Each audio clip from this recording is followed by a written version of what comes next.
Hello and welcome to the Bat Cave. I'm your host, BlindBat8719. On today's video, I'm going to do a quick review of all the new Brawl commanders in Strixhaven and give you my thoughts on them. I will start with reading a description of the card, followed by how I would use the card. There are 25 new legendaries, so let's get started. The first group that I'm going to be talking about are the Elder Dragons, the founders of the different colleges of Strixhaven, starting with Velomachus Lorehold, which is a 7-costed 5 red and a white Elder Dragon legendary creature for a 5/5 flying, vigilance, and haste. Whenever Velomachus Lorehold attacks, look at the top 7 cards of your library. You may cast an instant or sorcery spell with mana value less than or equal to Velomachus Lorehold's power from among them without paying its mana cost. Put the rest on the bottom of your library in a random order. This reminds me a lot of Winota, but instead of putting a creature into play, you get to cast an instant or sorcery for free most of the time. My initial thoughts would be to want to cast 5 mana value spells each time I attack, but cheaper damage doubling spells, or spells that give Velomachus double strike seem good here as well. Another possibility would be to play cards that pump his power, such as Heraldic Banner or Glorious Anthem. He costs 7 mana, so ramping up towards him will be tricky in red and white. However, playing the role of a mid-range finisher is a strong possibility as well. Having haste is a huge asset as it will allow you to generate value right away from his attack trigger. Next is Galazeth Prismari, which is a 4-cost, 2 blue and a red, 3/4 flying Elder Dragon. When Galazeth Prismari enters the battlefield, create a treasure token. Artifacts you control have tap. Add 1 mana of any color, spend this mana only to cast an instant or sorcery spell. This card can get bonkers out of control with the amount of mana he can generate. All treasure tokens now can be permanent mana sources instead of one-shot uses of mana. By suddenly turning every artifact into a mana source, you instantly have counter magic up to protect Galazeth, or can get more value by casting a second spell in the same turn. I would say pairing Galazeth with Magda could get pretty interesting, using dwarves to generate more treasure tokens. There are some spells that also generate treasure tokens, such as Seize the Spoils and Smashing Success, as well as Goldspane Dragon as another auto-include in my opinion. I would try to build a deck that have a bunch of equipment and or cheaper artifact eggs to be able to fire off a large burn spell to my opponent's face once I have Galazeth on the battlefield. Blue-red control is another strategy that I would use to build a Galazeth deck. The next Elder Dragon is Tanazir Quandrex. Is a 5-costed, 3 blue, green, 4/4 Elder Dragon flying trample. When Tanazir Quandrex enters the battlefield, double the number of +1/+1 counters on target creature you control. Whenever Tanazir Quandrex attacks, you may have the base power and toughness of other creatures you control become equal to Tanazir Quandrex's power and toughness until end of turn. My first thought when reading this card is that I need to have Vorinclex in my deck, followed by Yorvo, Lord of Garenbrig. Most decks built around Tanazir will want to lean into the +1/+1 counter strategy, as blue and green have cards already printed that play into that space, such as the Great Henge and Verazal. Tanazir would be a good card to slide into the 59 if you already have a Verazal deck built. Stonecoil Serpent is another good card that comes to mind. You can play him with X equal to 4, next turn bring down Tanazir, doubling the counters to 8 and swing in. Another card that I would want to include that would allow me to constantly blink Tanazir and double up more counters would be Thassa. Alternatively, you could build a deck that goes wide with tokens and some pump for Tanazir, and now you have a whole army of Scoot Swarms that at minimum are now 4/4s instead of 1/1s. If you have a Chulane deck, Tanazir may have become a new finisher, as a lot of Chulane decks run small mana dorks to trigger Chulane over and over again. Once Tanazir can attack, those Elysian Caratids and Lotus Cobras become 4/4 beat sticks. Moving on, next up is Shandrix Silverquill. It is a 5-costed commander, 3 white and black, for a 2/5 Elder Dragon with flying and double strike. At the beginning of combat on your turn, you may choose 2. Each mode must target a different player.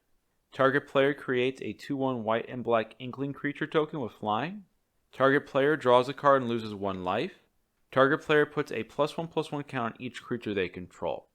The first thing that I want to point out about Shandrix's triggered ability is that it's an all or nothing thing. Either no modes are chosen or 2 must be chosen. While much easier to politic in multiplayer Brawl, on Arena, playing with Shandrix will be more similar to any standard play he may see.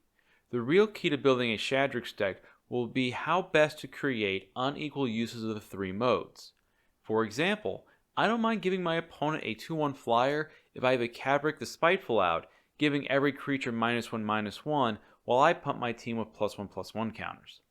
The best scenario would be my opponent has no creatures so that they can get the +1/+1 mode and I can either draw or create a flyer. Keep in mind that the card draw does come with a loss of 1 life. While most of the time it's not worth giving my opponent the card for 1 life, in some close games it could be the difference maker and also gets around the 9 lives damage prevention effect. Shadrix having double strike is also noteworthy, as effects that add +1/+1 counters or pump power are more powerful than normal and might be worth considering. I would say a control deck is another great way to build with Shadrix, as he can generate card advantage all by himself, and if I keep drawing removal spells, I don't care how many +1/+1 counters my opponent's creatures get. The last Elder Dragon is Beledros Witherbloom.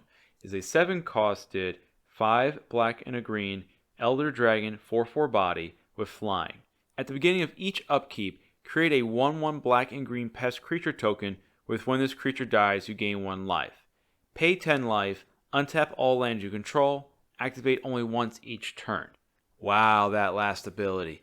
Being able to double your mana for a turn is insane. With the first bit of text, my mind instantly went towards Bastion of Remembrance and Veto, cards that benefit from either my creatures dying or from gaining life. While a little mana intensive, Arya, First of Lachlan would be a great card to ping my opponent for 1 life every turn, and to be a constant source of card draw. Ramping out to 7 mana will not be an issue as the deck has green in it. The issue will be what other expensive cards you would want to run in this deck to cast alongside Beledros. Another use for all that mana would be some mana sinks. Crawling Barons could get insanely large for a big attack, or you could pump all that mana into Sir Conrad and ping the opponent to death by milling creatures. A quick glance at some of the other cards in the set, Beledros being a sacrifice fodder engine for spells and other effects is another use, and lends himself to building a grindy deck playstyle. Overall, these Elder Dragons look like a lot of fun and I can't wait to start building with them. The next group of commanders I'm going to cover are the Deans.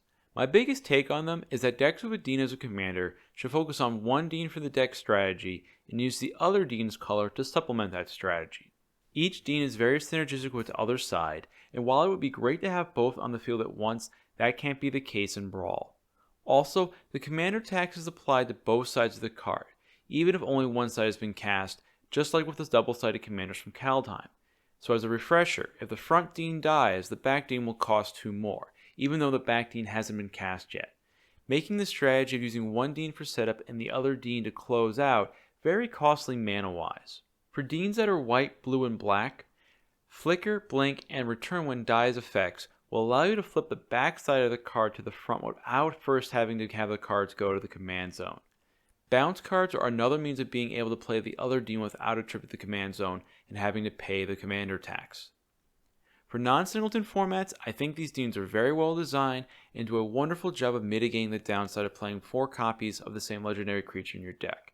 But in the Brawl format, a majority of successful Dean-led decks will be from hyper-focused strategies augmented by that second color. The first Dean I'm going to cover is Plarg, Dean of Chaos. He costs 1 and a red for a 2/2 Orc Shaman who has tap, discard a card, draw a card.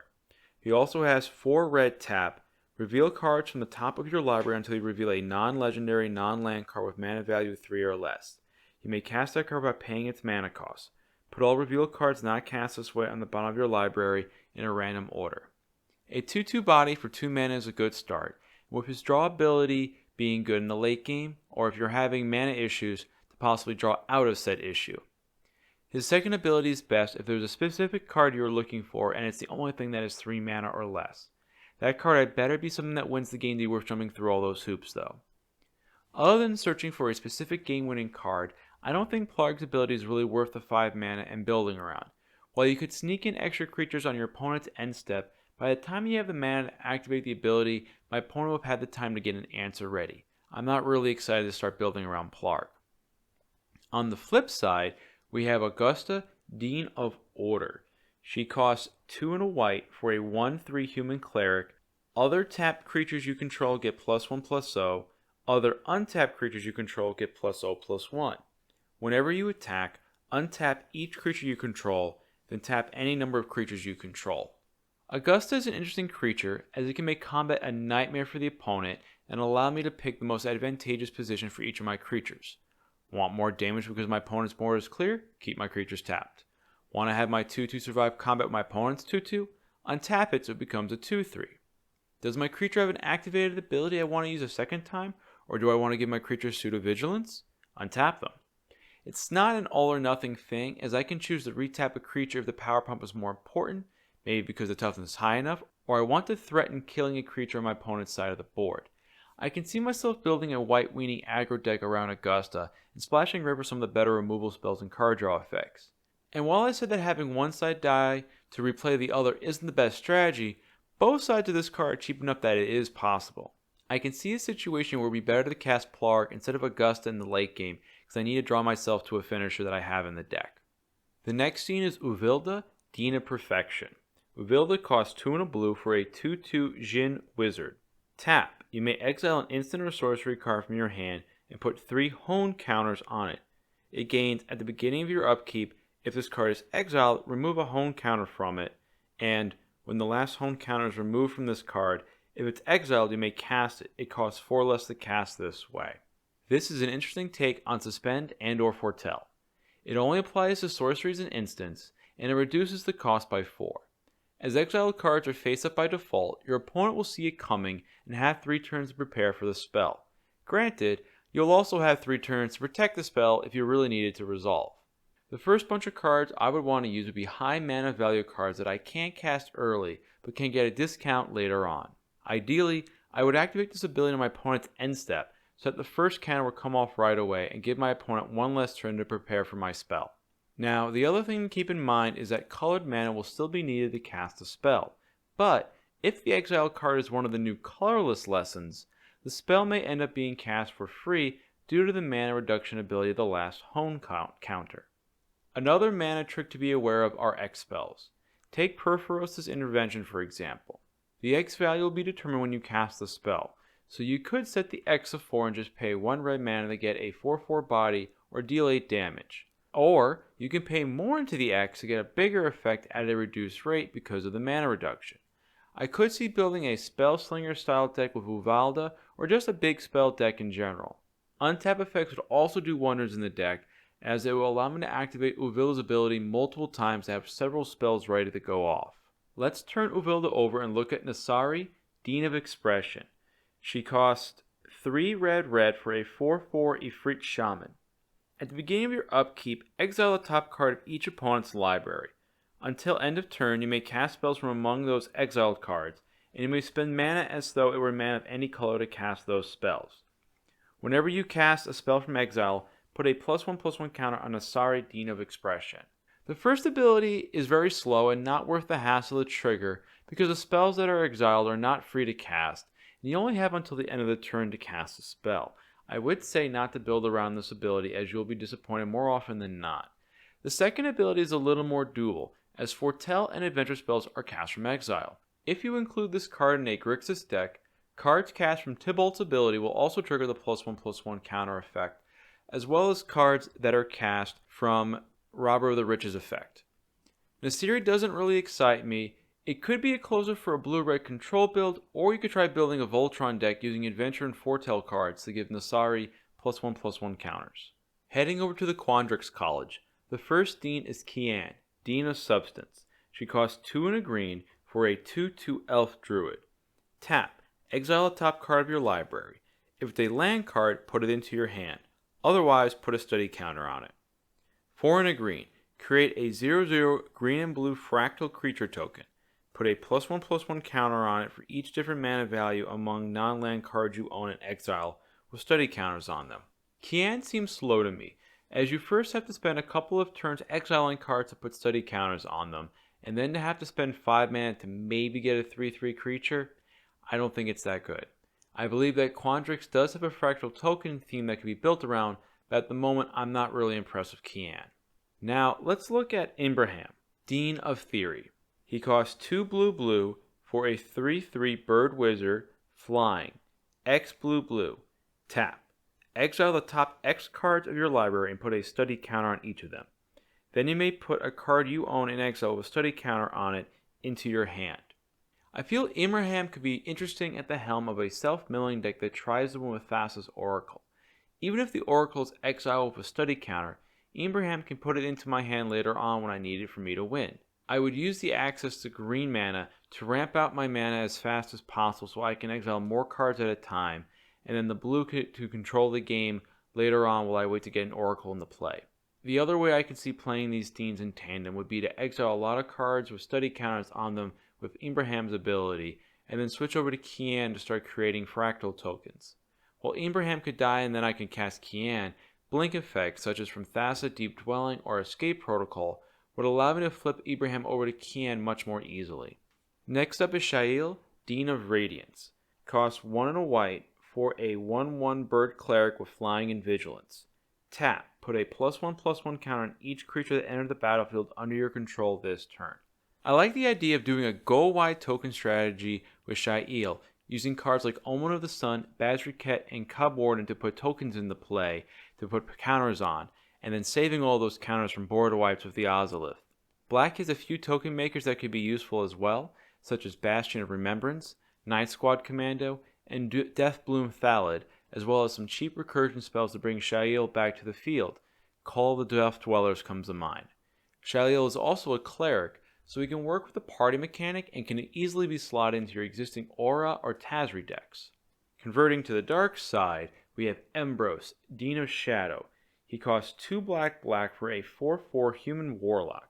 Tap, put a +1/+1 counter on another target creature, then Embros, Dean of Shadow deals 2 damage to that creature. Whenever a creature you control with a +1/+1 counter on it dies, draw a card. First off, while Embros reads that he's dealing 2 damage, he's really only dealing 1 point of damage as Embros gives the creature a +1/+1 counter. So any 1 toughness creatures on my opponent's side of the board, watch out. Most of the time, you will want to be targeting your own creatures with Embros, and here's where the deck gets to show some flexibility, because sometimes you will want to make a particular creature bigger, and other times you will want the creature to die so as to draw the card. White offers a bunch of small creatures that can be easily pinged by Embros' ability to draw cards, and a grindy, attrition-based deck that can eke advantages out from creatures dying is one of the ways I can see myself building around Embros. Similar to my Shail deck, I would be using cards like Bazriketh and the Ozolith in Embros' deck, but another card that plays well with the dying to draw cards theme is Tabarex, Hope's Demise. The dying creature will give Tabarex a +1/+1 counter, and if it was a cleric, an additional card. Sir Conrad the Grim and Bastion of Remembrance are other cards that benefit from creatures dying as well. Finally, the last pair of Deans. First up is Valentin, Dean of the Vein. He costs 1 black for a 1/1 Vampire Warlock with Menace and Lifelink. If a non-token creature an opponent controls would die, exile it instead. When you do, you may pay 2. If you do, create a 1/1 black and green pest creature token with when this creature dies, you gain 1 life. A card like this really makes me wish that commander damage was a thing in Brawl, as I can see myself building an aggressive deck that uses pump spells to grow Valentin and removal the club clear the way in combat for him to punch face. I may still build that kind of deck, and add in some cheap combat tricks that can protect Valentin at the same time, either by giving him hexproof or making him indestructible, effects that green and black can both do. The important part of text on Valentin is the exile it instead if a creature would die clause. This will hamper recursion decks and also negate any dies triggers, as the creature will never have actually entered the graveyard. Flipping over to the backside, we have Lisette, Dean of the Root. She costs 2 green for a 4/4 human druid. Whenever you gain life, you may pay 1. If you do, put a +1/+1 counter on each creature you control, and those creatures gain trample until end of turn. Gaining life in black and green isn't too hard to do, so getting this to trigger often won't be an issue. Being able to grow my battlefield and give everything trample is awesome. Some ways to regularly trigger Lisette would be Dogged Pursuit, Cosmos Elixir, and Kazandu Nectar Pot. I would also want to include an Ozolf in this deck as to not lose any of those counters that I've built up. Other good cards I care about counters to include in this deck would be Vorniclex and Grakmaw Skyclave Ravager. Vorniclex would double up the counters that I put on the creatures, while Grakmaw would add some extra insurance from board wipes by leaving behind a Hydra token. The next group of commanders I want to talk about are the new Planeswalkers in the set. starting with Rowan, Scholar of Sparks, and Will, Scholar of Frost. Rowan, Scholar of Sparks costs 2 and a red, comes in with 2 loyalty, has a static ability that instant and sorcery spells you cast cost 1 less to cast. +1, Rowan, Scholar of Sparks deals 1 damage to each opponent. If you've drawn 3 or more cards this turn, she deals 3 damage to each opponent instead.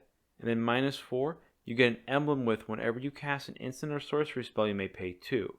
If you do, copy that spell. You may choose new targets for the copy. Will, Scholar of Frost costs 4 and a blue for a 4 loyalty planeswalker with the static ability of instant and sorcery spells you cast cost 1 less to cast. His +1 ability is up to 1 target creature has base power and toughness 0-2 until your next turn, -3 to draw 2 cards, and then -7 to exile up to 5 target permanents. For each permanent exiled this way, its controller creates a 4/4 blue and red elemental creature token. I like the idea of building around Rowan's +1 ability, as having blue as a supplemental color makes it easier to draw 3 cards in one turn. Remember, the first card you draw in the turn counts towards the 3 needed for the damage increase, so I only need to cast spells like Divination or Behold the Multiverse to reach the 3 card drawing threshold.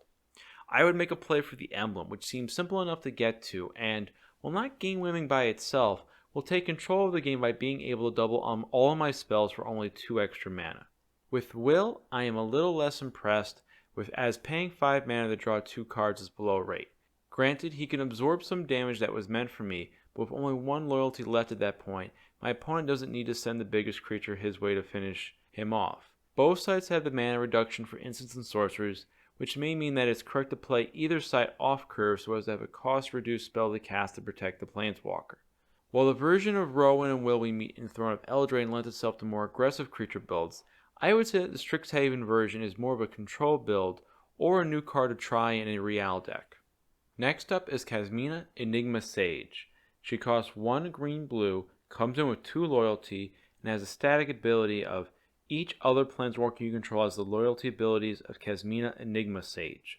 +2 to scry 1, -X create a 0/0 green and blue fractal creature token, put X +1/+1 counters on it, -8 search your library for an instant or sorcery card that shares a color with this planeswalker, exile that card, then shuffle. You may cast that card without paying its mana cost. I'm not really excited about Kasmina for Standard Brawl, as she cannot really defend herself right away, and scrying 2 isn't much worth the 3 mana investment. While her static ability is different, the only use I can think of would be to give a +2 loyalty ability to planeswalkers that don't have one, or, as one commenter I read pointed out, giving a plus ability to those planeswalkers that don't have one, such as the uncommon planeswalkers from War of the Spark. Other than those situations, I don't see much use for Kasmina and don't plan on building a deck with her.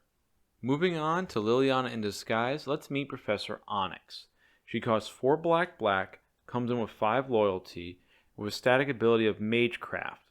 Whenever you cast or copy an instant or sorcery spell, each opponent loses 2 life and you gain 2 life. +1 ability, you lose 1 life. Look at the top 3 cards of your library, put one of them into your hand and the rest into your graveyard. -3, each opponent sacrifices a creature with the greatest power among creatures that player controls. -8, each opponent may discard a card. If they don't, they lose 3 life. Repeat this process 6 more times. While I like this card a lot for the flavor of Liliana being in disguise, and think that all 3 of her effects are good, I especially love the ultimate, her mana value of 6 is really high and keeps her from being amazing. Dreadhorde General, for comparison, had a minus ability that caused each player to sacrifice 2 creatures, which made protecting Liliana easier. Professor Onyx, while getting rid of the largest threat on my opponent's side of the field, only removes 1 creature and doesn't protect herself as well. My plans for Liliana is to put her into an Emergent Ultimatum deck and try to get her to ultimate right away with Vorinclex. Like I said, I really like her ultimate and would love to get to a board state where I can pop it off. Tergrid's Lantern is probably more of a game winner than Professor Onyx's ultimate, but having a mini Torrent of Hellfire in the format is exciting. Another creature planeswalker modial card, we have Myla, Craft Companion, with Luca, Wayward Bonder. Myla costs 1 white, is a 2/3 fox. Whenever an opponent attacks 1 or more planeswalkers you control, put a loyalty count on each planeswalker you control. Whenever a permanent you control becomes a target of a spell or an ability an opponent controls, you may draw a card. And then Luca, Wayward Bonder, costs 4 red, comes in with 5 loyalty. +1, you may discard a card. If you do, draw a card.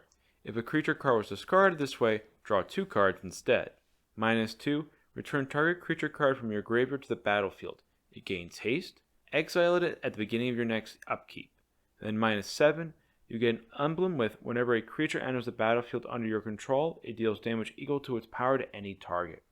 The obvious way to me to building with Myla would be to do a red-white Planeswalker tribal deck with control elements, such as board wipes, targeted removal, and taxing/spell limiting effects.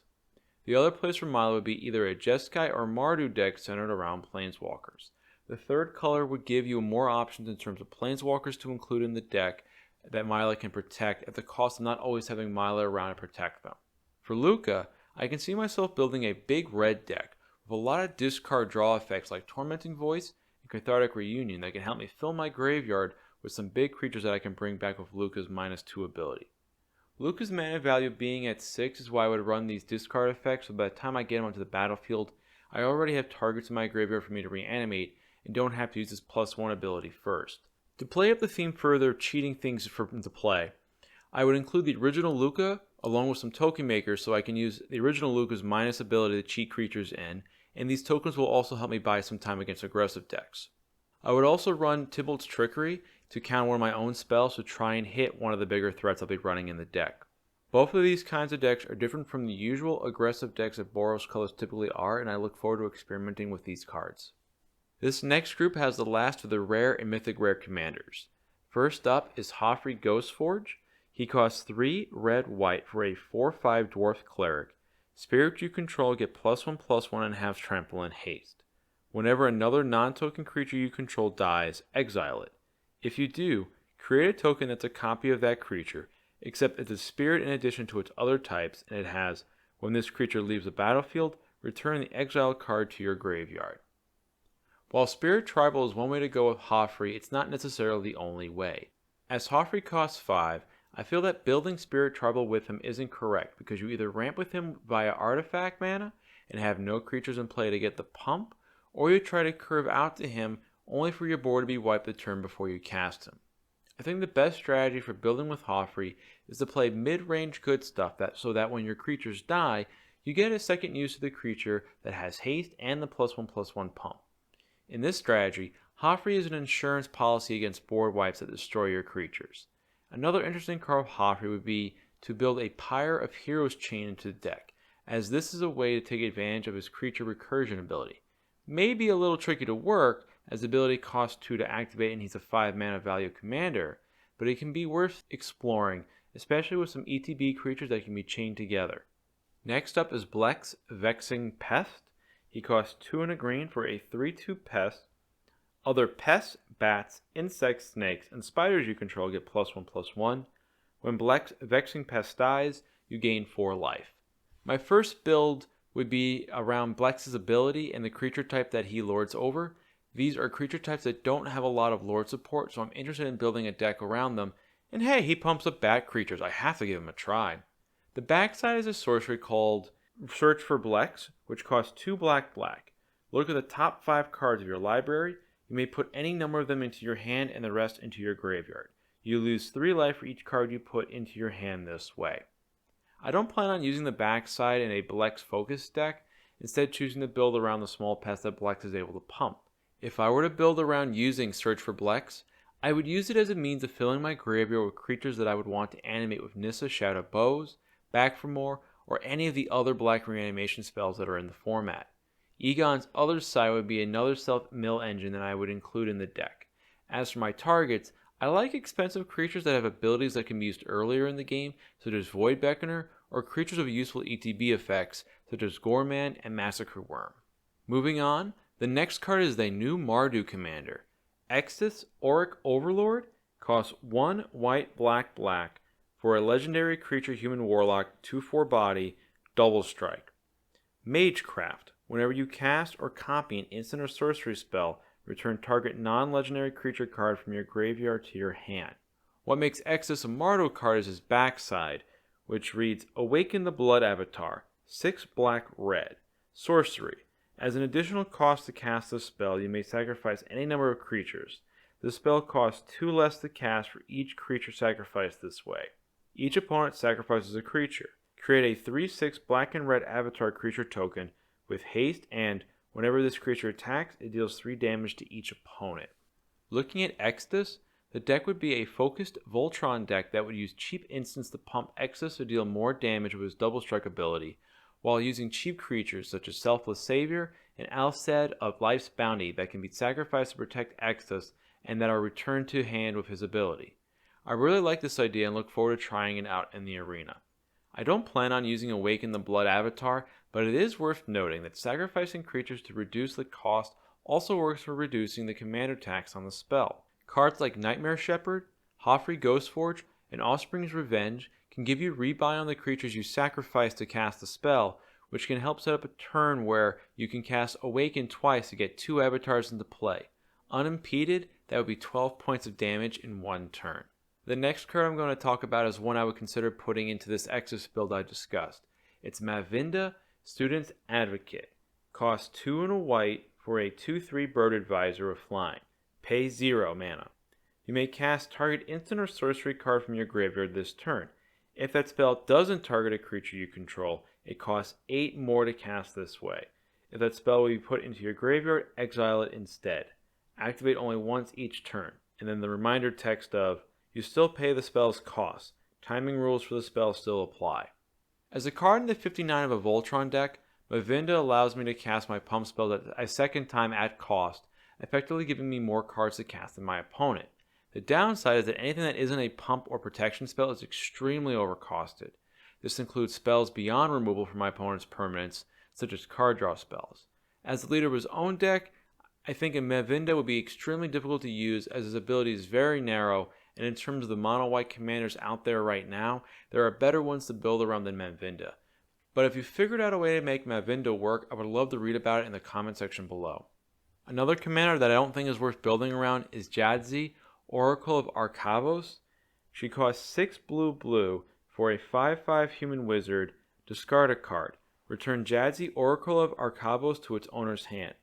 Magecraft. Whenever you cast or copy an instant or sorcery spell, reveal the top card of your library. If it's a non-land card, you may cast it by paying 1 rather than playing its mana cost. If it's a land card, put it onto the battlefield. On the back side is a sorcery called Journey to the Oracle. 2 green for a sorcery. You may put any number of land cards from your hand onto the battlefield. Then, if you control 8 or more lands, you may discard a card. If you do, return Journey to the Oracle to its owner's hand. The biggest strike against Jadzi for me is the mana value. At that point in the game, there are better game-winning spells that I could be casting than Jadzi. She also costs 1 mana and a spell to activate her ability. While the mana shouldn't be an issue at this point in the game, spending 8 mana for a card that does nothing to affect the board right away seems too much for me. As a card in the 59, I think Jadzi will have more success. She can be a target for Emergent Ultimatum decks and would be a great hit off of Genesis Ultimatum. The last rare commander I want to talk about is Cody, Vociferous Codex. He costs 3 for a 1/4 construct. You can't cast permanent spells. 4 tap, add Wooburg. When you cast your next spell this turn, exile cards from the top of your library until you exile an instant or sorcery card with less of mana value. Until end of turn, you may cast that card without paying its mana cost. Put each other card exiled this way into the bottom of your library in a random order. I love free spells, so while Cody is more jank level than competitive, I'm up to the challenge to make a deck build around him work. Mostly a spell deck, the key mana value for instants and sorceries will be 5, and those spells should not have double colored costs such as double red or double blue. Single colored spells and multicolored spells are ideal at 5. Anything above 5 is okay to have double colored costs, as the mana base can help pay the additional mana. The more expensive the spell, the better the cascade, and with the ramp that Cody gives me, I could be casting a 7+ valued spell as soon as turn 5. This is a commander I'm very excited to build and experiment with. The last group of cards that I want to briefly cover are the uncommon legendary creatures in the set, of which there is 1 per college. These are usually signpost cards in draft, and can sometimes be interesting if albeit slightly underpowered commanders. First up is Quintoris, Field Historian. He costs 3 red white for a 2/4 elephant cleric. Spirits you control get +1/+0. Whenever one or more cards leave your graveyard, create a 3/2 red and white spirit creature token. I would not build around Quintoris, as Joffrey is just a better version of what Quintoris is trying to do. I would, however, include Quintoris in a Joffrey deck as a backup commander. Next up is Rutha, Mercurial Artist. She costs 1 blue-red for a 1/4 Orc Shaman. 2. Return Rutha Mercurial Artist to its owner's hand. Copy target instant or sorcery spell you control. You may choose new targets for the copy. The easiest way to build around Rutha would be a Spellslinger style deck where you occasionally copy spells, but I find it to be too expensive to keep using her ability and recasting her for just to copy my spells. She will play better in the late game when I have more mana to cast these spells and copy them, but I'm not too excited to build around her. Moving on to the Quandrix deck, there is Zimone, Quandrix Prodigy. She costs green-blue for a 1/2 human wizard. Has 1 tap. You may put a land card from your hand onto the battlefield tapped. And then 4 in tap, draw a card. If you control 8 or more lands, draw 2 cards instead. Zimone seems to me to be a great commander for a blue-green control deck that wants to win in the late game, or a blue-green flash deck. Once Zimone is out, you can keep up counter magic, and if the opponent doesn't cast anything worth countering, you can ramp a land from the hand onto the battlefield or draw a card. I think Zimone will start out innocuous looking, but will end up being a powerhouse in the format. Don't sleep on her if you like either late game decks or decks that use flash spells. Next is Killian Ink Duelist. He costs white-black for a 2/2 human warlock, lifelink, menace, and spells you cast that target a creature cost 2 less to cast. This is a card that I'm excited to play with. Killian is another card where I would want to try a Voltron style deck where I give him +1/+1 counters to attack and gain life, while casting enough removal spells to allow his menace ability to make him unblockable. Killian states spells I cast, which includes auras, not just instants and sorceries. So removal auras plus lures package is something I would want to include in the deck. Mavinda is another card that I can include to reuse the pump spells that will have a cost reduction from Killian's ability as well.